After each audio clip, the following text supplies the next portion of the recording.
오늘 말씀의 제목은 믿음의 표대를 향하여 그 두 번째 시간이고요. 오늘은 그 보물이라는 우리의 보물이라는 주제를 가지고 우리가 함께 하나님의 말씀을 나눠보기를 원합니다. 우리는 지난주 이 시간을 통해서 우리의 삶에 우리의 믿음의 표대가 우리가 바라보아야 할 그 표대는 그 영원한 하늘나라임을 우리가 함께 나누어 보았습니다. 우리의 삶은 그 영원한 하늘나라, 그 영원한 우리의 표대를 향하여 우리는 나아가야 하는 그리스도인이 되어야 할 줄 믿습니다. 이 자리에 모여서 이 시간 예배드리는 우리 모두도 우리가 천국이라는 그 표대를 향해 나아가는 사람이 되어야 할 줄 믿습니다. 그런데 우리가 그 천국을, 그 희미해 보이는 천국을 이 세상 가운데 바라보기가 쉽지 않습니다. 하지만 우리가 함께하면 우리가 그 천국에 나아갈 길과 방향을 잃어버리지 않기 위해서는 우리가 함께해야 하는 줄 믿습니다.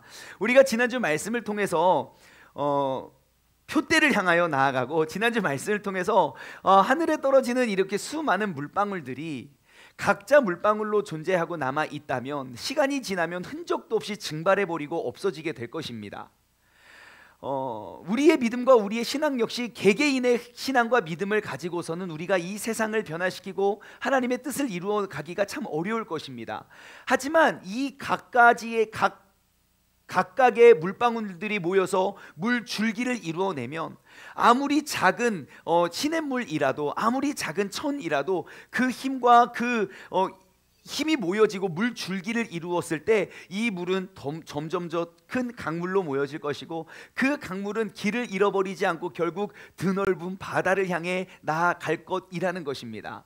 여러분, 우리의 신앙도 정말 이러하길 원합니다. 각자 삶의 모습과 삶의 방향과 삶의 스타일은 다를지라도 우리 모두가 천국이라는 그 표대를 향해 우리 모두가 함께 그곳을 바라보며 함께 나아갈 수 있는 우리 모두가 되길 소망합니다. 초대교회의 모든 성도님들이 초대교회에 있었던 그들의 삶의 모습은 달랐지만 그들은 각자 있는 곳, 각자 부르신 곳에서 그 천국이라는 표대를 명확히 바라보며 길을 잃지 않았던 사람들입니다. 그들이 함께 있었기 때문에, 함께 했기 때문에 그들은 모든 핍박과 환난과 역경 속에서도 방향을 잃어버리지 않고 그들은 흔들리지 않을 수 있었습니다.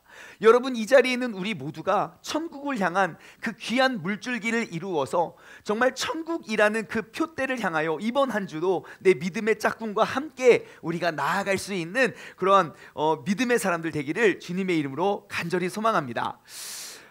누군가가 저에게 이렇게 질문을 한다면, 아니요, 여러분들에게 한번 질문을 드릴게요. 여러분, 세종시가 아닌 다른 곳에 사는 사람들이 세종시는 어떠한 도시입니까? 라고 물으면 여러분 어떻게 대답하시겠습니까? 우리 세종을 어떻게 소개하시겠습니까? 첫째는 세종시 정부청사가 크게 있어요, 이런 거 먼저 하겠죠. 근데 제가 세종에 와서 살고 보니까 누군가가 저에게 세종시 어떠한 도시예요? 라고 물어보면 저는 세종시는 안개가 굉장히 많이 피는 도시입니다 라고 설명을 할 것 같아요. 굉장히 낯선 모습 아닙니까? 제가 이웃 마을 대전에서 오래 살았는데 여러분, 대전에서도 이렇게 안개가 짙은 적이 많지 않은데 유독 세종은 오늘 새벽에 보셨습니까? 안개가 다 걷히고 눈을 뜨셨죠? 오늘 새벽에도 정말 1m 앞도 잘 보기 분간하기 어려울 정도로 짙은 안개가 막 자욱히 있었는데요, 해가 딱 떠오르니까 언제 그 안개가 있었냐는 듯이 이렇게 맑은 날이 되었습니다. 그래서 제가 언제는 하루는 이렇게 저기 모습을 담아봤습니다. 이게 그냥 보여지는 저기처럼 보여지지만 여러분, 이것이 잘 보게 보면요, 이제 이 앞에 있는 그냥 그 가까운 앞동조차 잘 보기 어려울 만큼의 그런 안개가 정말 일주일이면 여러 날이 이렇게 새벽에 안개가 자욱해요. 그래서 세종시는 진짜 좀 안개가 많은 도시인 것 같아요. 여러분, 지금 이 영상을 통해 우리가 알 수 있는 건 아무것도 보여지지 않지만 여러분, 이 안개 너머에 얼마나 멋지고 아름다운 일들, 장면들이 펼쳐지는지 알고 계십니까? 아무도 모르죠. 왜요? 우리가 안개에 가리워졌기 때문입니다. 저는 이 안개를 바라보면서 우리의 삶을 한번 돌아보게 됩니다. 이런 말 있죠. 우리의 인생은 바람같이 왔다가 안개처럼 사라진다. 어디서 들어본 말 같지 않습니까? 어디서 들어보셨습니까? 저도 모르겠더라고요. 누가 한 말인지 몰라요. 예, 아무튼 바람처럼 왔다가 안개처럼 사라진다. 바람이 어디서 어디로 붑니까? 뭐 고기압에서 저기압으로 분다 이런 말을 하지 마시고, 바람이 어디로 부는지 우리는 몰라요. 그냥 불어요. 보이진 않지만 그냥 느껴져요. 아, 바람이 있구나. 여러분, 안개가 어디로부터 와서 어디로 사라지는지 아십니까? 몰라요. 하지만 그 안개가 자욱했을 때 우리는 이 앞에 무엇이 있던지 그것이 보이지가 않는다는 것입니다. 근데 제가 이 안개를 보면서 우리의 삶이 보여지더라고요. 여러분, 우리의 인생도 이 안개 속을 헤매이는 것처럼 보여지지 않습니까? 한 치 앞도 내다볼 수 없고, 정말 잠시 후에 있을 일도 예측하지 못해. 여러분, 불과 진짜 5초 앞만 내다보고 5초 앞만 우리가 바라볼 수 있다면, 여러분, 교통사고로 목숨을 잃지 않는 사람이 얼마나 많겠습니까? 빡! 깜짝 놀랐죠. 1초 앞만 예측했어도 이렇게 놀라지는 않았을 거예요. 귀를 막고 있었겠죠. 우리는 이처럼 정말 안개 속을 헤매이는 것처럼, 우리가 목적지는 분명히 있지만 그 목적지가 명확히 보여지지 않으니까 내가 어디로 가야 할지, 때로는 설령 옳은 길을 가고 있더라도 이게 옳은 길인지조차 우리는 믿음이 없이 흔들리거나, 때로는 안개처럼 가려져서 내가 그릇된 길을 가면서도 내가 옳은 길을 가고 있다고 착각할 때도 너무너무 많다는 것입니다.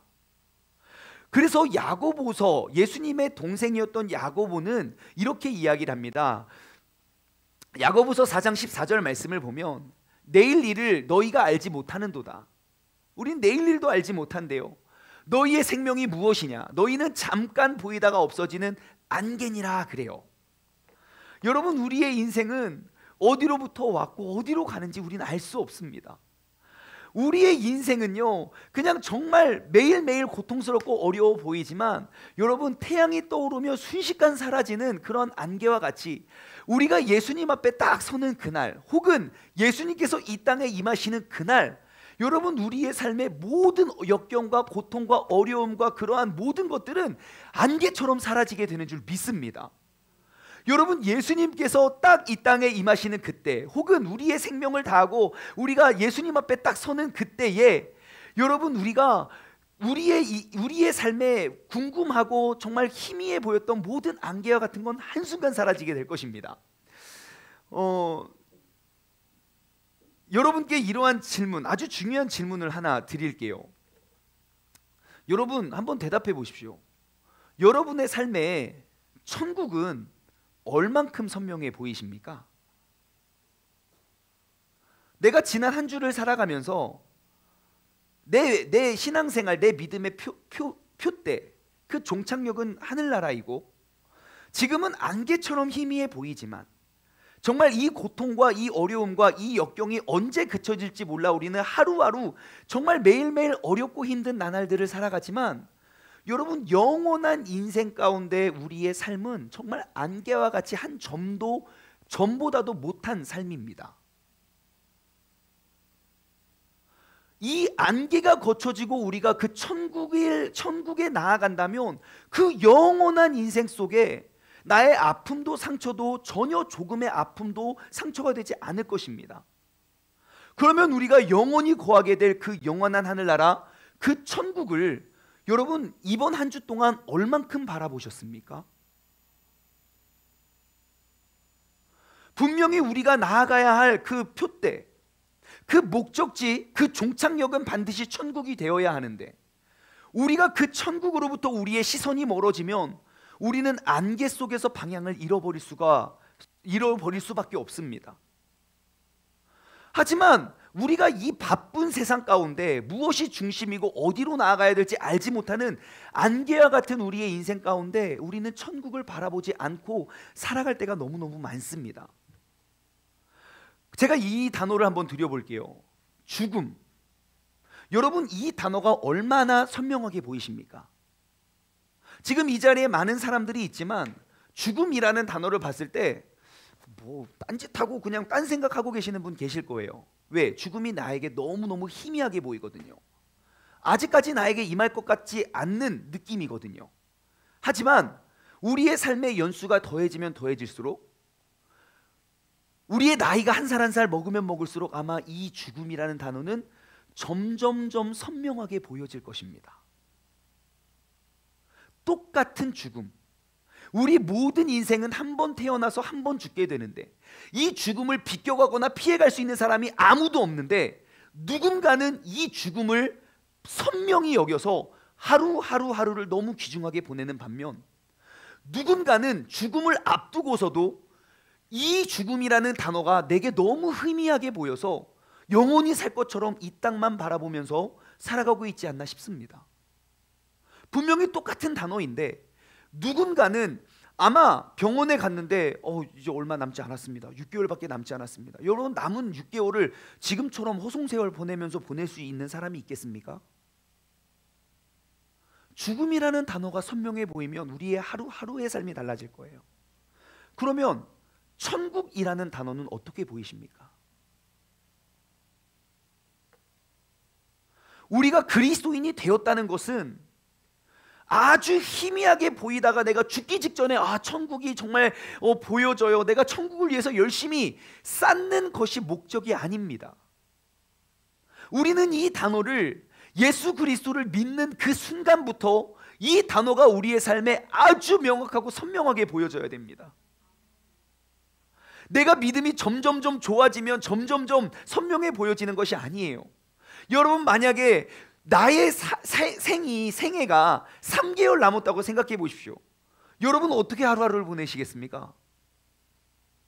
그냥 맨날 할 것도 없어 SNS 계속 보고 맨날 유튜브 보면서, 여러분 이렇게 하루하루 3개월 사시다가 편안하게 가시겠습니까? 절대 그렇지 않을 거예요. 내가 한 끼 먹는 식사가 귀중해질 것이고, 한 번 드리는 예배가 소중해질 것이고, 내가 하루하루 나의 살아가는 삶의 가치와 무게가 달라질 것입니다. 그것은 천국이 명확하게 보이는 사람의 특징입니다. 하물며 우리는 어떠합니까? 여러분, 지난 한 주간의 삶을 통해서 이 천국을 얼만큼 바라보셨습니까? 얼만큼 선명하게 바라보셨습니까? 여러분, 우리 그리스도인들은 내가 예수님을 나의 구세주라 고백하는 그 순간부터 이 천국이라는 단어가 아주 명확하게 보여줘야 됩니다. 내가 죽음 앞에서 죽음을 느끼면서 그 죽음이라는 단어를 명확하게 보는 것처럼, 나의 매일매일의 삶의 여정 속에 이 천국이라는 단어를 우리는 명확하게 바라볼 때 우리의 믿음은 흔들리지 않고, 이 어지러운 세상 속에서 우리는 그 표대, 명확한 표대를 향해 우리는 흔들리지 않고 나아가게 될 줄 믿습니다. 여러분, 인류 역사에 기독교는요 항상 수많은 핍박과 박해를 받아왔습니다.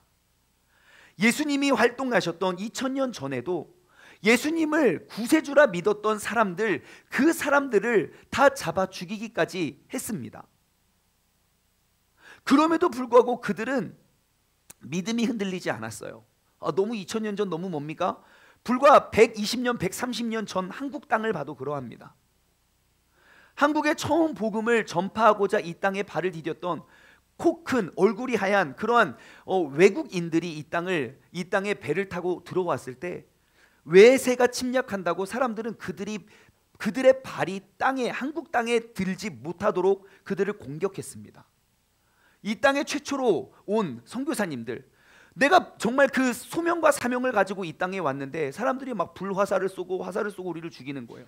내가 여기서 죽을 수 없어서 준비해 갔던 성경책을 집어 던지기 시작합니다. 그래서 그 성경책으로 집에 벽지로 붙이고 그 벽지로 읽었던 그것이 한국 교회의 복음 전파의 핵심이 됩니다.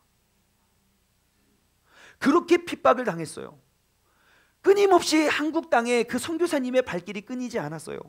선교사님이 한국 땅에 와서 뭐가 제일 힘들었는지 아십니까? 일단 음식 굉장히 힘들었겠죠. 음식. 세 가지 힘들었대요. 첫 번째, 화장실 앉아서 싸야 됩니까? 쭈그려 싸야 됩니까? 그들은 항상 앉아서 쌌거든요, 외국에서는. 근데 한국은 갔더니 구멍이 하나 나 있네? 왜 뭐지? 분명히 물이 고여 있고 버튼이 있어야 되는데 이 파리들은 뭐지? 그래서 일단 쪼그려 앉는 것 자세가 너무너무 불편했대요. 두 번째 뭐가 힘들었냐면 음식이 힘들었대요. 음식. 똥냄새 나는 걸 입으로 먹는다는 거예요. 실제로 초기 미국 이민 가셨던 분들이 청국장 끓여 먹으면 옆집에서 신고했대요. 옆에 시체가 썩고 있다고. 청국장 끓여 먹으면 옆집에서 신고한대요. 신고정신이 투철해가지고. 음식이 너무 힘들었대요. 우리 못 먹는 게 없잖아요. 여러분, 김 전 세계에서 한국만 먹어요. 그런 걸로 시꺼먼 걸 먹냐고 막 그래요. 제일 힘들었던 게 뭔지 아십니까? 선교사님들이 제일 힘들었던 거? 잠자리가 제일 힘들었대요. 방이 다 너무 작은 거예요. 발을 뻗고 하루도 잘 수 없었대요. 항상 쭈그려서 잤었대요. 아무튼 그러한 어려움을 감수하고 한국 땅에 복음을 들고 나와왔는데, 그들이 어떻게 그러한 핍박 속에도, 그러한 죽음과 그러한 억울함 속에서도 어떻게 믿음을 잃어버리지 않을 수 있었을까요? 간단합니다. 그들은 천국이 눈앞에 보이는 현실이었습니다. 얼마 전에 있었던 일이에요. 실제로 북한에서요, 지금은 우리가 너무너무 편안하고 행복해서 이렇게 찬양을 부르고 찬양을 부르자고 해도 잘 안 따라 부르고 감동도 없고 그러고 있지만, 여러분 지금도 북한에서는요, 그 찬양의 노래 그 멜로디에 가사를 넣어서 찬양 한 곡도 부른 적이 없고 부를 수도 없어요. 김일성 찬송가, 김정일 찬송가의 그 같은 음의 가사만 좀 이렇게 바꿔가지고 얼버무리면서 찬양을 불러야만 해요. 그게 하나님을 향한 나의 마음의 고백이에요. 그들의 소원이 무엇이겠습니까? 내가 마음껏 기뻐 뛰며 찬양하는 것 아니겠습니까? 아마 북한에서 신앙생활하는 사람은 그대로 한국에 와서 이 자유롭게 마음껏 노래 부를 수 있는 이 찬양의, 이 예배의 현장에 막 눈물을 펑펑 흘릴 겁니다. 근데 우리는 감동도 없잖아요. 찬양 시간은 무슨 찬양팀 특송같이 구경만 하고 있잖아요. 아니요, 여러분, 먼 나라가 아니에요. 그냥 가까운 북한만 봐도 그들은 이 찬양의 멜로디가 뭔지도 모르고 그 찬양의 가사만 그 김일성 찬송가에 그냥 붙여서 불러요. 항상 숨어서 신앙생활합니다. 그러다가 그들이 이제 세상의 빛을 보는 날은 이제 심판대에 오르는 죽음의 순간이에요. 좀 된 이야기지만 실제 그런 일이 있었다고 합니다. 한 가정이 예배를 이렇게 드리다가 이제 들킨 거예요. 그래서 이제 그들이 이제 예배를 드려 들키니까 이제 공개 처형을 하게 됩니다. 공개 처형을 할 때 그냥 온 가족이 죽게 되니까요. 그냥 부모부터 죽이면 그 고통이 너무 빨리 식는다고 해서 자녀부터 죽입니다. 그들을 총으로 쏴 죽이면 한 방에 그냥 그 처형이 금방 끝나기 때문에 어떻게 하면 천천히 이들의 고통스럽게 죽일 수 있을까? 아스팔트를 깔고 그 누르는 찰 있지요. 그 막 큰 쇠 굴러가는 거. 그걸로 머리부터 깔으면 사람이 금방 죽는다고 발끝에서부터 천천히 깔아 올라갑니다. 많은 사람들, 많은 시민들을 다 불러놓고 우리가 김일성을 찬양하지 아니하고 하나님을 예배하면 이렇게 된다. 공개적으로 그들을 처형하기 위함입니다. 그런데 유명한 일화가 있습니다. 한 가족이 다 그곳에 갔어요. 그래서 그 예배를 드리던 그 가족의 옷을 다 벗기고 그들의 모든 수치스러움을 다 드러나게 하고 아이부터 그 바닥에 눕히고 깔기 시작합니다. 그 모습을 지켜보는 부모의 마음은 얼마나 아프겠습니까? 두렵고 떨리고 내 신앙을 한번 돌아보고 막 후회도 하고 막 많은 생각이, 그 아이가 아빠의 모습을 봤을 때 너무 두렵고 떨리는 모습인 거예요. 근데 그 아이가 그곳에서 태어나게 이렇게 말했다고 해요. 아빠, 걱정하지 마세요. 우리 조금 있다가 천국에서 만나요.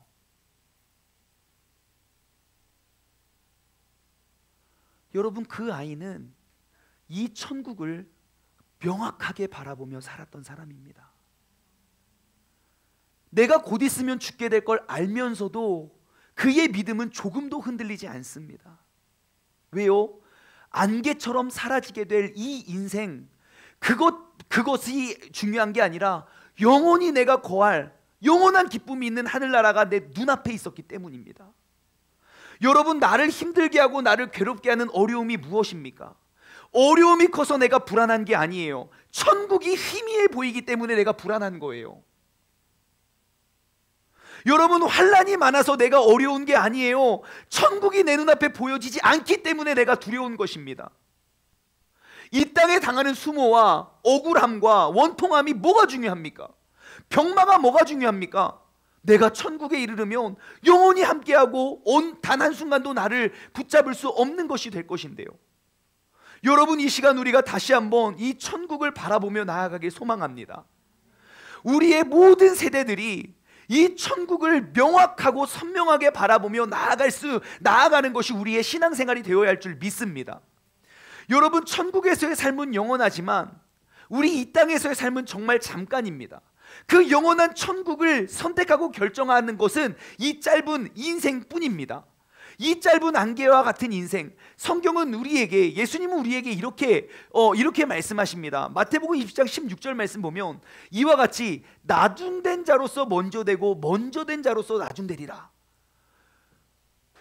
나중됐지만 먼저 되고 먼저 된 자가 나중될 자가 많대요. 이게 무슨 말일까요? 여러분, 우리가 먼저 됐다면 더 먼저 돼야 되는 거 아닙니까? 우리가 신앙생활을 먼저 시작됐다면 나중된 자들에게 모범이 되고 표본이 되고 우리의 영적 지도자가 되어야 하는데, 내가 신앙생활 해보니 결국 다 상처받고 결국 다 떠나고 열심히 교회를 다니기는 했으나 내가 남겨놓은 영적 제자가 없는 거예요. 그러니 신은 없다고 그러고 막 그렇게 떠나는 자들이 많아요. 신앙의 연수는 많으나 쌓여진 하늘의 보화가 없는 거예요. 자랑하거나 보여줄 것이 없어요.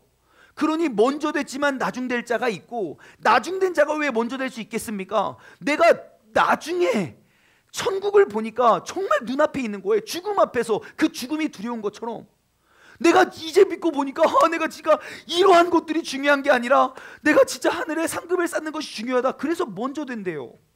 여러분, 우리 이 말씀을 어떻게 해석해야 될까요? 먼저 됐다면 더 먼저 되시기 바랍니다. 먼저 된 자가 미련하게 나중되지 말고 먼저 됐다면 더욱더 먼저 되십시오. 어려서부터 신앙생활을 시작했다면 여러분, 하늘나라에 더욱더 많은 그런 보물을 쌓을 수 있는 믿음의 사람 되기를 주님의 이름으로 간절히 소망합니다. 오늘 본문 말씀은 이 천국 복음에 대해, 천국 비밀에 대해 가르쳐주고 있습니다. 마태복음 5장부터 7장까지는 우리에게 잘 알려진 대로 산상수훈, 산상보훈의 말씀이라고 합니다. 예수님께서 이 땅에 오셔서 마태복음 4장에 마귀에게 시험을 당하시고 이제 본격적으로 사역을 시작하십니다. 그리고 5장에 이르러 산 중턱에 이르러 예수님을 구세주라 믿는 사람들에게 그리고 복음을 전하는 그런 메시지가 바로 산상수훈의 말씀입니다. 산상수훈의 가장 첫 번째 되는 가르침은 복입니다. 복. 왜냐하면 하나님은 항상 우리에게 복을 주시길 원하시는 분이거든요. 태초에 하나님이 천지를 창조하시고 사람을 만드시던 날에 그들에게 복을 주시며 이르시되, 먼저 복을 주시고 그리고 행할 일들을 가르쳐 주셨습니다. 예수님께서 사역을 시작하셨을 때 첫 주제로 가르쳐 주신 그 가르침의 내용은 바로 복에 관련된 것입니다. 마태복음 5장부터 보시면요, 예수님께서 복에 대해서 가르쳐 주신 이유는 간단합니다. 지금 하나님, 그 천국을 소망하며 나아가는 사람들이 생각하는 복과 천국에 이르게 하는 복이 너무너무 달랐던 거예요. 예수님, 하나님을 믿고 따라가고 우리가 복이라 말하는 것과 하나님께서 생각하시고 천국에 쌓여질 그 보화가 너무너무 다른 거예요. 그래서 너희들이 생각했던 복은 이러한 것이 아니야. 진짜 알아야 할 복, 심령이 가난한 게 복이라. 여러분, 이 나라 이 민족에 어떻게 우리가 회복이 일어날까요? 전 진짜 너무너무 절망적이에요. 땅에 너무 쌓아놓은 보화가 많아서 천국이 너무 희미해요. 우리가 어떻게 회복할 수 있겠습니까? 답은 단 하나, 나의 심령이 가난해지는 것이에요. 심령이 가난한 자는 복이 있나니 천국이 그들의 것이래요. 내 심령이 가난해질 때 하나님 앞에 두렵고 떨리는 마음으로 나올 수 있는 거예요. 여러분, 이 예배를 위해 무엇을 준비하셨습니까? 어떠한 마음으로 나오셨습니까? 하나님은 이렇게 준비되지 않은 예배 안 받으신다고 그 예배가 죽은 사람의 열매, 가인이 아벨을 죽여버려요. 그렇게 마음을 뺏긴 상태가 됐음에도 불구하고 왜 내 예배에 부족함을 느끼지 못하는 겁니다. 코로나 1년 9개월이 지났어요. 나의 예배가 얼만큼 회복되셨나요? 언제까지 우리는 그렇게 부유하고 풍성함만 바라면서 살아가시겠습니까? 내 심령이 가난해지는 것이 천국을 바라보는 길인 줄 믿습니다. 애통하는 자가 복이 있대요. 온유한 자가 복이고요, 의로움에 줄이고 목마른 자가 복이고, 긍휼히 여기는 게 복이고, 마음이 청결하는 자가 복이고, 화평하게 하는 자가 복이고, 의를 위하여 박해를 받는 자가 복이래요. 여러분, 이러한 복이 내 삶의 복이 되십니까? 이러한 복이 내 삶의 복이 되는 사람 간단합니다. 천국이 명확한 사람들이에요. 하나님이 누군지도 알지도 못하는 사람들이 복이라 말하는 것을 하나님이 아는 우리가 왜 쫓아가냐고요. 복이 되지 못하는데. 오늘 본문 말씀은요, 그 보물에 대한 이야기입니다. 우리가 보물을 어디에, 보물은 무엇이고 그 보물을 어떻게 얻을 수 있으며 그 보물을 어디에 쌓아 두어야 하는지 주님께서는 그 산상수훈의 말씀의 부분으로 우리에게 말씀해 주십니다. 본문 말씀 19절과 20절 말씀을 한번 띄워주시죠. 오늘 본문 말씀 19절과 20절 말씀을 보시면요, 너희를 위하여 보물을 땅에 쌓아두지 말아라. 왜냐하면 거기에는 좀과 동록이 해하며. 자, 좀은 뭐냐면 여러분, 우리 옷에 왜 좀벌레 있죠? 좀 파먹는 거. 예, 여러분 옷이 예를 들어 100만 원짜리 명품 자켓이라고 칩시다. 거기 좀이 파먹었어요. 얼마 할까요? 그거 주면 와, 좀 먹었네, 괜찮아, 명품인데 뭐 이렇게 막 입고 다니실래요? 이거 뭐야, 명품인데 좀 먹었어. 여러분, 아니에요. 아무리 값진 옷도 좀이 파먹으면 그거 값이 떨어져요. 그리고 동록은 뭐냐면요, 그 철과 이런 데 부식된 거예요. 한마디로 녹슨 거거든요. 여러분, 명품 그릇이에요. 근데 녹이 슬었어요. 가치가 떨어지겠죠. 우리가 세상에 쌓아두는 보물은 아무리 보물이라 할지라도 거기는 좀도 있고 동록이 되니, 즉 가치가 없대요. 뿐만 아니라 도둑이 그 구멍을 뚫고 도둑질한대요. 근데 20절, 오직 너희를 위하여 보물을 하늘에 쌓아두래요. 나를 위해 하늘에 보물을 쌓아두면요, 그곳의 특징은 좀이나 동록이 해하지 못한대요. 그 말은 우리가 천국에 쌓아놓은 보물이 있다면 그것은 어느 누구도 그것을 부셔뜨리거나 부식시킬 수가 없대요. 즉 그 보물의 그 가치가 그대로 보존이 된대요. 뿐만 아니라 도둑이 구멍을 뚫지도 못하고 도둑질 하지도 못한대요. 우리가 한번 이에 대해서 생각해 볼까요? 여러분, 이 땅에 쌓을 수 있는 모든 보물, 그 보물은요 가치가 떨어져요. 제가 이 말씀을 묵상하면서 한번 내 집 안에 있는 보물은 무엇인가 한번 쭉 돌아봤습니다. 제가, 여러분 집안에는 어떤 보물들이 있습니까? 제일 값비싼 물건이 뭔가요? 제가 쭉 보니까 뭐가 우리 집의 보물인가, 도둑이 오면 뭘 가져갈까 이렇게 봤더니 진짜 별로 가져갈 것이 없더라고요. 왜냐면 내가 비싼 돈을 주고 산 거 컴퓨터 한 4년 지나니까 버벅거려요. 액정이 막 흰색 빛 번짐이 있어요. 컴퓨터 저거 안 가질 것 같고, 일단 무거워. 또 뭐가 비싼가 봤더니 냉장고. 여러분, 한 9년 썼더니 저희는 아직 도란스를 써요. 미국에서 쓰던 냉장고를 그대로 갖고 와서 저희 집에 도란스 전자제품, 전기세 엄청 나와요. 막 세탁기 도란스, 냉장고 도란스, 밥통 도란스, 막 도란스가 뭔지는 아십니까? 변압기라고 있어요. 한 9년 되니까 여러분 물이 뚝뚝 떨어져서 고드름이 생겨요. 얼마 전에 문이 막 안 닫혀요. 덜컹덜컹. 그래서 이제 갈 때가 됐나. 아직도 계셔요, 그 자리에. 이것도 보물이 아니고, 내가 비싼 돈 주고 샀던 게 그렇게 비싸지도 않고 그렇게 보물이 되지 않더라고요. 그럼 무엇을 말합니까? 여러분의 집에 있는 건, 여러분 세월이 흐르면 흐를수록 더 값져지는 물건들이 있습니까? 다시 말해, 여러분들이 보물처럼 여기는 그것, 1년, 2년, 10년, 20년만 지나면 좀과 동록이 가득하여 썩어져가는 보물이에요. 내가 그것을 위해 나의 하루하루, 이 값진 하루를 쓰시겠습니까? 시간만 지나면 보물이 되지 못하는데요. 이렇게 말할 수도 있어요. 목사님, 저희 집에는 시간이 흐르면 흐를수록 더 값진 보물이 있습니다. 뭐가 있는데요? 금괴 있잖아요. 금괴. 금값은 계속 올라요. 여러분 그런 거 집에 이렇게 많이 쌓아두고 계시죠? 세월이 지나도. 근데 문제는 뭡니까? 그 금괴를 많이 쌓아두면 내가 점점점 쌓여질수록 기쁘고 감사하고 행복하고 자유로움을 누려야 돼요. 근데 문제는 뭡니까? 금괴가 쌓이면 쌓일수록 나는 점점점 불안해고 아무도 믿지 못해요. 금괴 가득한 집에 손님들 맨날 초대할 수 있습니까? 손님들 들어왔다 나가면 몇 개지 맨날 그거 세고 있지 않겠어요? 명확하게 말씀드려요. 여러분, 이 땅에 세월이 지나면서 더욱더 값진 것이 많이 쌓여 있는 게 금괴라면, 대한민국 경제 순위 1위부터 재계 순위 1위부터 50위까지 그 사람들 자식들은 다 행복해야 돼요. 근데 1위부터 50위까지, 아니 100위까지 해도 상관없어요. 그 가족 중에 물려줄 재산이 많은데 싸우지 않는 가족이 있으면 한 가정이라도 저에게 말씀해 주세요. 재산 싸움 없는 가정이 한 가정이라도 있다면. 왜 이렇게 우리는 그런 싸움을 위해서 살아가냐고요. 결국 싸우고 결국 잃어버리고 결국 폐품이 될 그러한 것들을 이루기 위해 우리는 왜 그 모든 신앙과 열정과 건강과 그 모든 보물을 이 땅 가운데 쌓고 계시냐는 겁니다. 말씀은 이야기합니다. 너희를 위하여 보물을 땅에 쌓지 말고 하늘에 쌓아두라고요. 내가 하늘에 쌓여진 그 보물은 좀도 없고 동록도 없고 그 가치가 조금도 희어지지 않으니 그곳에 많이 쌓으라고요. 여러분, 세상에는 보물이 될 수도 없고 보물이 쌓여질 수도 없습니다. 쌓여졌더라도 정말 잠시 잠깐뿐입니다. 그러니 이제 하늘의 상급, 하늘의 보물을 위해 쌓아갈 수 있는 여러분 모두가 되시길 주님의 이름으로 소망합니다. 자, 그러면 하늘에 쌓을 보물이 뭡니까? 오케이, 자, 목사님, 저 이번 주부터 하늘의 보물을 쌓기를 원해요. 여러분, 하늘의 보물이 뭐예요?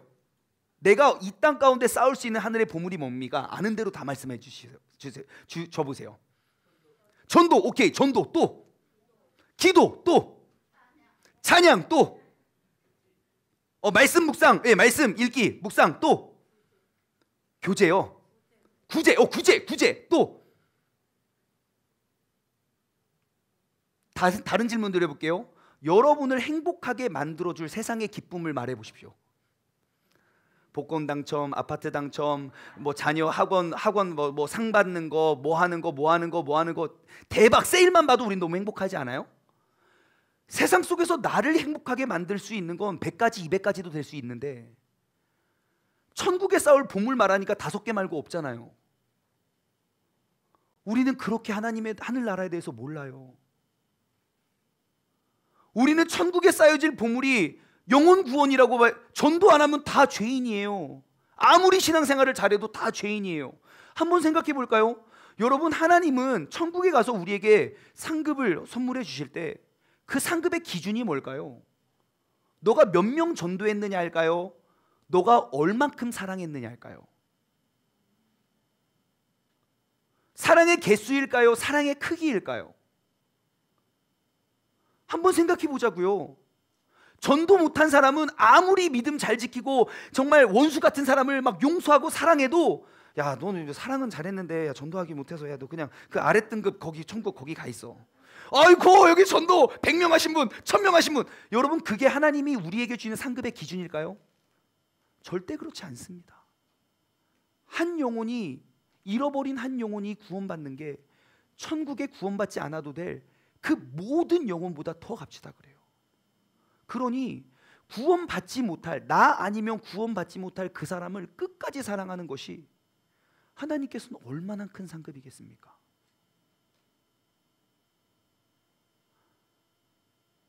여러분, 열매의 개수가 중요한 게 아니에요. 사랑의 크기가 중요해요. 우리가 이러한 관점으로 한번 하늘나라의 상급을 한번 쌓아볼까요? 우리가 알고 있는 성경의 9가지 열매, 사랑, 희락, 내가 행복할 수 없는 오늘날 같은 상황 속에 내가 주님의 말씀을 의지하여 내가 즐겁게 사는 것, 하나님께서 그거 벌 주실까요? 상 주실까요? 화평, 내가 싸우고 막 갈라지고 했는데 그거 내가 그리스도의 사랑과 그 능력으로 내가 그를 화평하게 만들고 그 용서해주고 그런 거 하늘나라의 상급이겠죠. 자비, 구제, 오래 참음, 양선, 충성, 인내, 이것뿐이겠습니까? 하늘에 쌓을 보물들이 얼마나 많은지 몰라요. 여러분, 이제 여러분들의 마음, 여러분들의 보물을 이 땅을 위해 쌓지 마십시오. 나의 본성이 아니라 하나님의 도우심으로, 성령님의 능력으로, 믿음으로 우리가 쌓아 나아가는 모든 것, 여러분, 그것들이 다 천국에 흐트러지지 않고 흠없이 보존되게 될 줄 믿습니다. 여러분, 이제는 여러분의 보물을 천국에 쌓아두시기 바랍니다. 아무리 많이 쌓아도 사라지지 않거나 가치가 떨어지지 않으니 그 천국을 위해 쌓을 수 있는 우리 모두가 되길 원합니다. 21절에 보면 그럼 그 보물이 어떻게 만들어지는지, 무엇이 우리의 보물인지에 대해서 가르쳐주고 있습니다. 21절의 말씀 한번 보여주세요. 보십시오. 그럼 우리의 보물은 어디 있는가? 천국에 있는가? 땅에 있는가? 자, 너의 보물이 있는 그곳에는 너의 마음이 있대요. 그럼 나의 보물이 무엇인지 우리는 알 수 있어요. 나의 마음이 끌리는 곳에 나의 보물이에요. 그러면 질문, 여러분, 내 보물이 있는 곳에 내 마음이 갑니까? 내 마음이 있는 곳이 보물입니까? 보물이 있기 때문에 내 마음이 계속 글로 가는 거예요? 아니면 내 마음이 있기 때문에 계속 그것이 보물이 되는 걸까요? 1번, 2번, 하나, 둘, 셋. 번이죠. 되게 헷갈린 것 같아 보이지만 아니요, 이거 질문의 답은 되게 간단합니다. 나의 보물이 무엇인지만 생각하면 돼요. 보세요. 우리 모두는요, 보물이 다 달라요. 만약에 우리 모두가 나의 보물은 뭡니다 라고 하나가 똑같으면 보물이 있는 곳에 나의 마음이 갈 수 있어요. 하지만 이 자리에 있는 누군가의 보물은 돈이고요, 누군가의 보물은 핸드폰이고요, 누군가의 보물은 게임이고요, 누군가의 보물은 자식이고요, 누군가의 보물은 그 직책일 거예요. 보물이 다 다르다는 것은 무엇을 말합니까? 나의 마음이 있는 그곳이 보물이 올 수 있다는 것이죠. 여러분, 나의 보물이 되기 전에 먼저 나의 마음이 있습니다. 근데 참 신기해요. 잠언 4장 23절 말씀은요, 이런 말씀이 있어요. 무릇 지킬 만한 것보다 더욱 너의 마음을 지켜라. 왜요? 생명의 근원이 이에서 남이니라. 그래요. 우리가 지킬 만한 것 중에 하나, 내 마음을 지키래요. 반대로 내가 마음을 빼앗기고 마음을 잃어버리면 생명을 잃어버리게 된대요. 진짜 그래요. 여러분, 우리가 지켜야 될 건 우리의 마음입니다. 그럼 한번 나의 삶을 돌아보십시오. 여러분의 마음은 어디에 있습니까?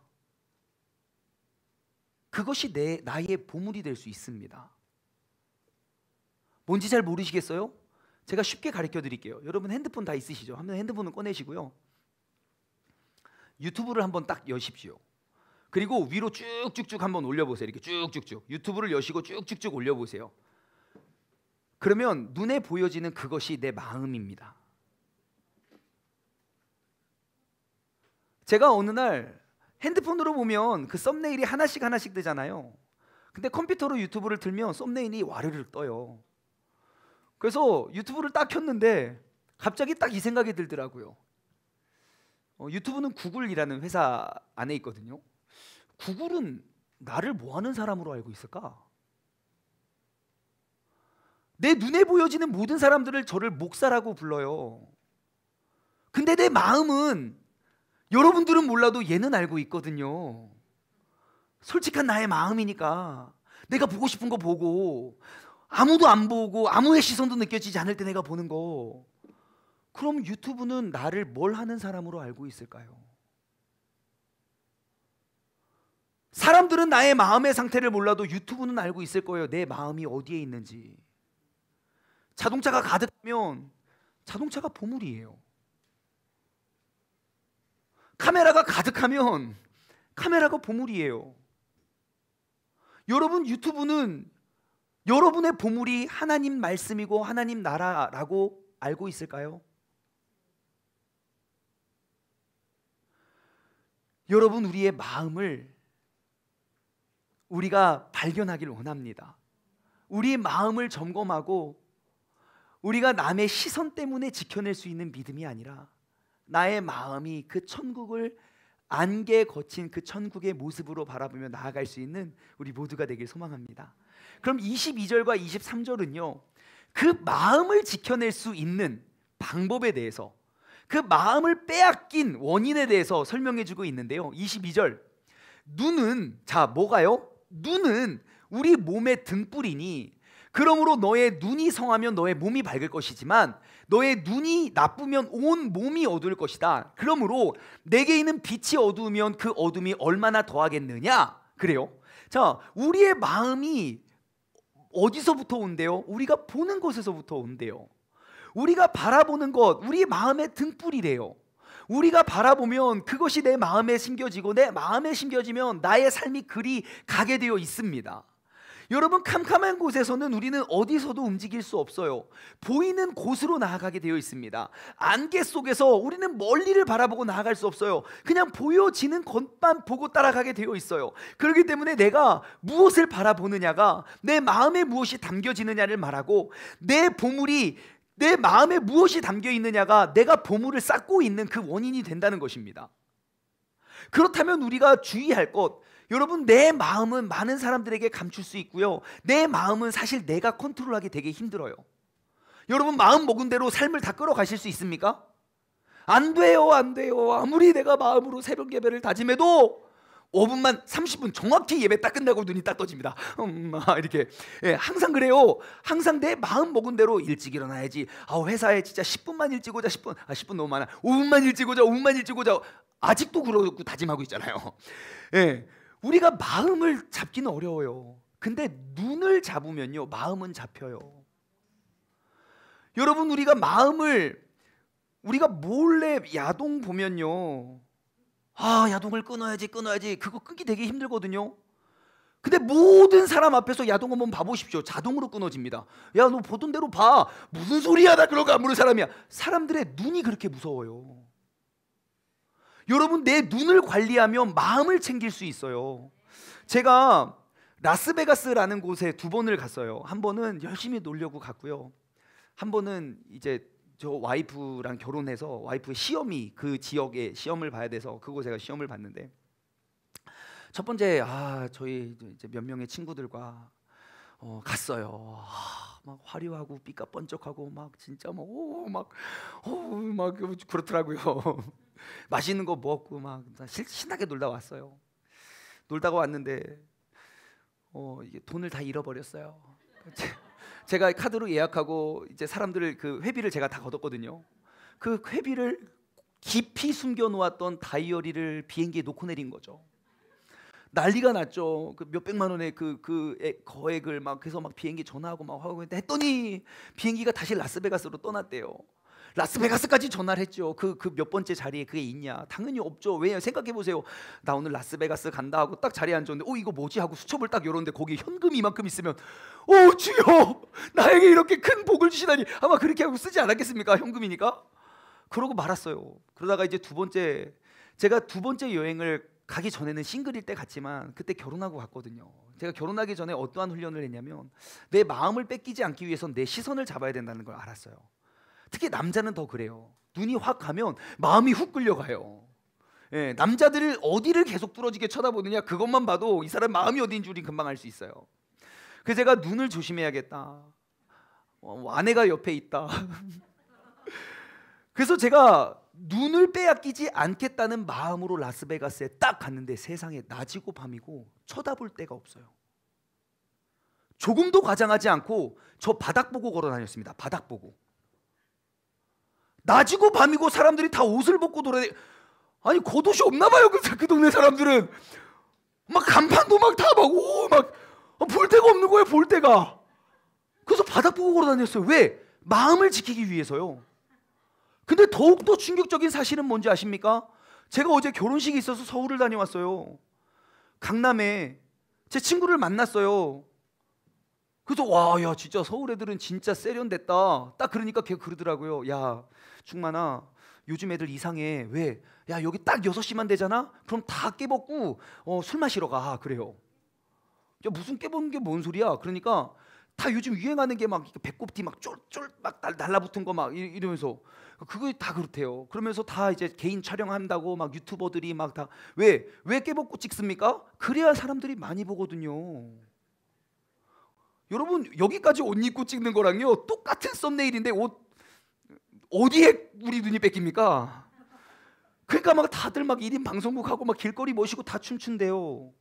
제가 그 얘기를 듣는데, 라스베가스가 그쪽 가야 우리가 타락하고 죄악 짓는 게 아니라는 걸 알았어요. 우리는 그것이 죄악인지도 모르고 내 마음에 천국을 가리우는 원인인지도 모르고, 우리는 참 말세야 그러면서 계속 쳐다보고 있어요. 여러분, 그 권투 선수 홍수환 선수, 엄마 나 찜표 먹었어. 그 홍수환 선수의 일화입니다. 홍수환 선수가 복싱을 할 때는 TV가 이렇게 집집마다 있지 않았다고 해요. TV가 굉장히 비싼 것이었고 그 흑백 TV를 통해서 많은 사람들이 모여서 봤는데 그 기자가 신문 기자가 홍수환 선수를 인터뷰하기 위해서 이제 들어갔어요. 대기실에 들어가니까 옆에 TV가 틀어져 있더래요. 그런데 눈을 가리고 TV를 보고 있는 거예요. 그래서 기자가 너무 깜짝 놀랐어요. 왜 이 비싼 TV를 놔두고 차라리 라디오를 듣지 왜 비싼 TV를 켜놓고 눈을 가리고 보십니까? 라고 이야기하니까 그 선수의 대답이 이러했다고 해요. 사람들은 권투를 주먹으로 한다고 생각을 합니다. 하지만 복싱은 눈으로 하는 겁니다. 상대방의 그 미세한 움직임을 파악할 때 그의 모든 공격을 내가 보고 피할 수 있기 때문입니다. 그래서 나는 나의 눈을 지키기 위해서 TV를 눈을 가리고 봅니다.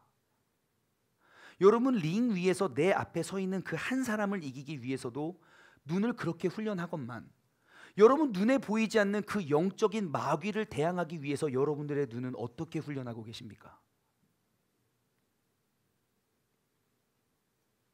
내가 보고 싶은 것 다 보면서 천국의 상급을 쌓을 수 없습니다. 아무거나 다 먹지 마십시오. 골라서 먹으세요. 아무거나 다 보지 마십시오. 골라서 보십시오. 나의 눈이 뺏기면 마음을 뺏기고 마음을 뺏기면 우리의 영혼을 빼앗기기 때문입니다. 이런 사람이 있을 수 있어요. 목사님, 저는 성경도 많이 읽고요, 게임도 많이 해요. 분명히 게임은 이만큼 하고 성경 이만큼 보겠죠. 근데 본인은 막 엄청 많이 읽었다고 생각을 하겠죠. 그거에 대해서 24절이 이야기합니다. 24절.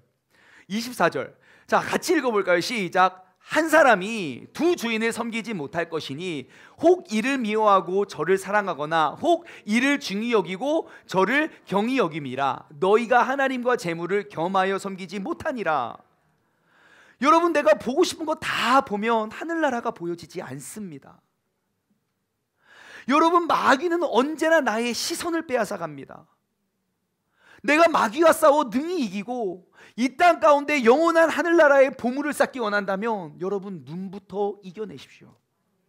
시선을 빼앗기는 순간 내 마음에 두려움은 찾아올 것이고 내가 천국으로부터 나의 시선을 잃어버리는 순간 우리는 세상에 더 많은 보물들을 쌓게 될 것이라는 것을 기억하시기 바랍니다. 여러분, 우리 눈에 어찌 천국이 희미하게 보여지는데 어찌 우리가 그 천국을 향해 나아갈 수 있겠습니까? 이제 우리가 믿음의 짝꿍과 우리 신앙의 동역자들과 함께 우리가 천국을 바라보며 나아가길 소망합니다. 내 눈을 빼앗기거들랑 고백하십시오. 요즘에 나 이 드라마가 너무 재미있는데 빠져나올 수 없어. 정신 똑바로 차려고. 뒤통수를 빡 때려주시고, 우리가 함께하면 방향을 잃어버리지 않을 수 있습니다. 여러분, 안개와 같은 삶을 위해 보물을 쌓지 말고 영원한 천국을 위해 보물을 쌓을 수 있는 우리 모두가 되기를 주님의 이름으로 소망합니다. 적용 질문을 드립니다. 첫 번째, 여러분 이번 이 시간 다짐했으면 좋겠어요. 여러분, 천국에 어떠한 보물을 쌓길 원하십니까? 아마 지금 나의 삶에 나를 가장 힘들고 어렵게 하는 것으로부터 보물을 쌓기가 가장 쉬울 거예요. 나의 본능으로 내가 그 일을 해결하지 말고 하나님께서 주시는 감동으로 그 일을 해결하시기 바랍니다. 여러분, 우리가 가장 명확하게 쌓을 수 있는 보물들이 있지요. 먼저는 나의 예배의 회복이요. 주님 앞에 나와 예배 드리는 시간들, 나의 눈과 나의 마음을 더욱더 주님께 쏟으시기 바랍니다. 혼자선 어려우니까 짝꿍이 함께 우리가 더욱더 한 천국에 쌓을 많은 보물들을 우리가 더욱더 많이 알고 깨닫고 나누고 공유했으면 좋겠어요. 왜냐? 우리 모두는 반드시 죽고 죽음 이후에는 영원한 하늘나라 혹은 영원한 지옥이 있기 때문입니다. 천국에 더욱더 많은 보화를 쌓으시기 바랍니다. 두 번째, 여러분 한번 나의 마음을 점검하기를 원합니다. 나의 보물은 무엇입니까? 나의 보물은 무엇입니까? 우리의 지금까지의 신앙생활은 우리의 보물은 천국입니다 라고 말하면서 우리는 그 세상을 향해 얼마나 열심히 살았는지 몰라요. 여러분, 이제는 하나님을 바라보며 우리가 천국에 더욱더 많은 것을 쌓을 수 있는 우리 모두가 되길 원합니다. 다시 한번 마음을 돌아보았으면 좋겠어요. 나의 시선을 빼앗는 것은 무엇입니까? 여러분, 나의 시선은 요즘에 제일 많이 보는 것은 무엇이고, 여러분 정말 바빠서 성경 읽을 시간이 없다고요? 여러분, 하나님은 다 알고 계십니다. 하나님 앞에서 그 얘기할 수 있겠어요? 그렇게 힘들고 어려운데 드라마는 다 챙겨보고, 네? 그렇게 바쁘고 힘든데 스포츠는 또 다 챙겨보고, 저 하이라이트밖에 안 봐요. 하이라이트를 2번, 3번, 4번 계속 보시잖아요. 그렇게 바쁘고 힘들고 공부할 잠잘 시간이 없어서 공부를 못해요. 근데 뭐 게임 리뷰는 다 보고 할 거 다 하고. 여러분, 나의 시선을 빼앗아가는 것은 무엇입니까? 이제 우리의 시선을 바로잡고 우리의 마음을 굳혀 우리가 최후 승리를 얻는 그날까지 주님의 십자가를 바라보며 나아갈 수 있는 우리 모두가 되기를 원합니다. 오늘 말씀을 맺으며 우리가 이 찬양 고백했으면 좋겠어요. 갈보리 산 위에 십자가가 섰습니다. 그 십자가는 주님께서 고난당한 표입니다. 내가 그 험한 십자가를 사랑하는 것은 주님께서 나를 구원하기 위하여 그 보혈을 흘렸기 때문입니다. 그래서 나는 최후 승리를 얻기까지 주님의 십자가를 사랑하겠습니다. 빛난 면류관을 얻기까지 나는 험한 십자가를 붙잡겠습니다. 2절은 이렇게 고백해요. 멸시함을 받은 주님의 십자가에 나의 마음이 끌립니다. 왜요? 나의 눈이 십자가를 바라보기 때문이죠. 귀한 어린 양이 영광을 다 버리고 험한 십자가를 지셨습니다. 3절, 험한 십자가에 주님의 흘리신 피를 내가 믿는 마음으로 바라봅니다. 그 십자가를 향한 나의 구원의 마음, 그 믿음이 어디서 생겼겠습니까? 나의 눈이 그 주님의 십자가를 바라보았기 때문이죠. 나를 용서하고 내 죄 사하시려 주님께서 흘리신 보혈입니다. 최후 승리를 얻기까지 우리는 그 주님의 십자가를 사랑하겠습니다. 빛난 면류관을 받기까지 험한 십자가를 붙들겠습니다. 우리가 이 찬양을 고백하며 우리의 시선을 다시금 주님께 돌려 하늘나라에서 빼앗아갈 것 없는 그 천국의 보화를 향해 나아갈 수 있는 우리 모두가 되길 원합니다.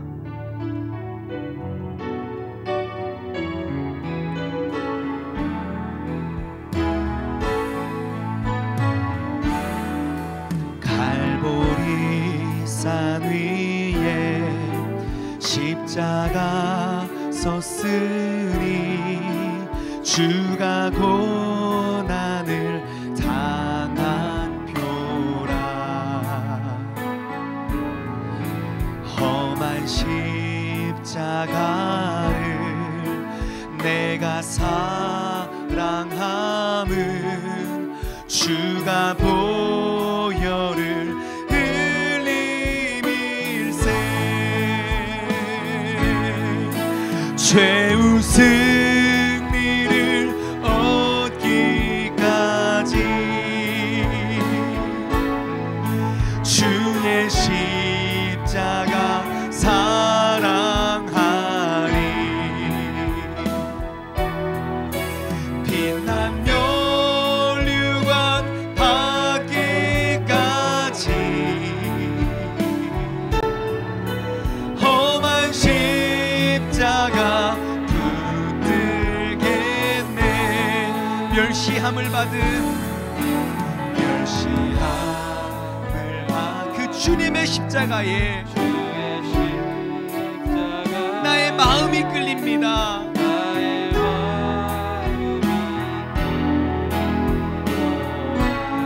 그 귀한 어린 양이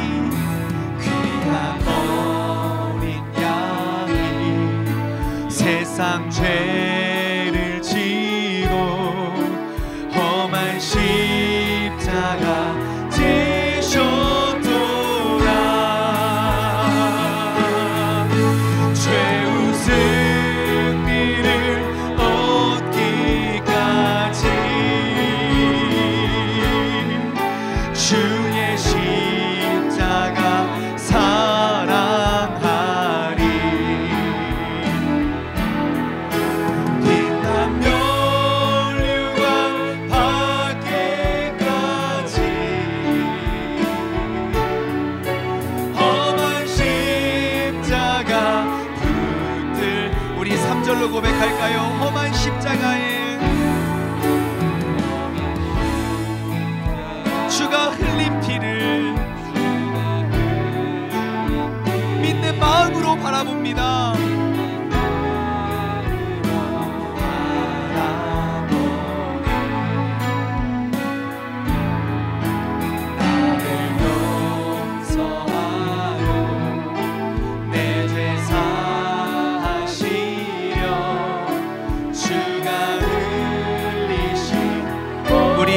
3절로 고백할까요? 우리의 믿음이 여기까지 나아가길 원해요. 주님께서 예비하신 나의 본향집에 나를 부르실 그날까지 내가 험한 십자가를 항상 달게 지고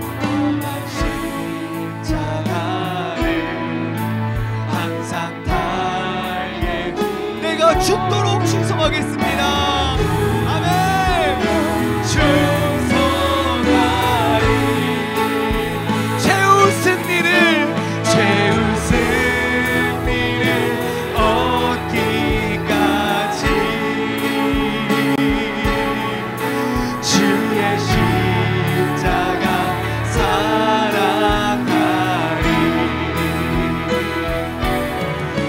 빛나며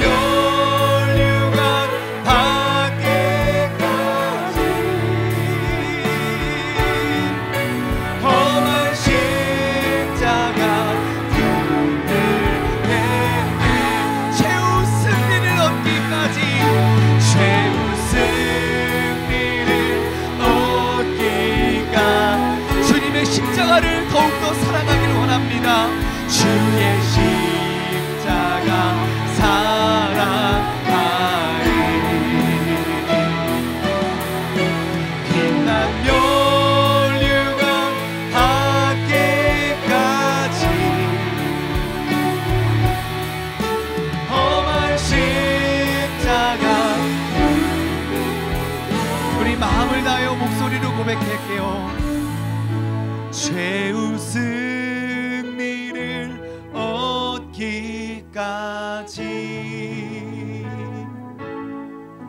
주의 십자가 사랑하리.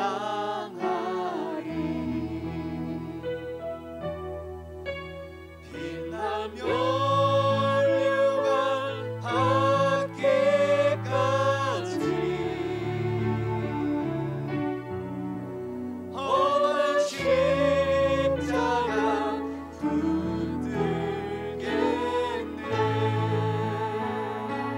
주님의 이름 한번 부르짖고 합심하여 기도할 때에, 주님, 나의 표적은 어디인가? 나의 목적지는 하늘나라가 되기를 원합니다. 그 믿음의 표대, 그 영원한 하늘나라를 위해 내가 더욱더 많은 보물을 쌓기를 원합니다. 우리의 결단과 다짐을 주님께 부르짖으며 나아가길 소망합니다. 다 같이 주님의 이름 한번 부르짖고 합심하여 기도하겠습니다. 주여!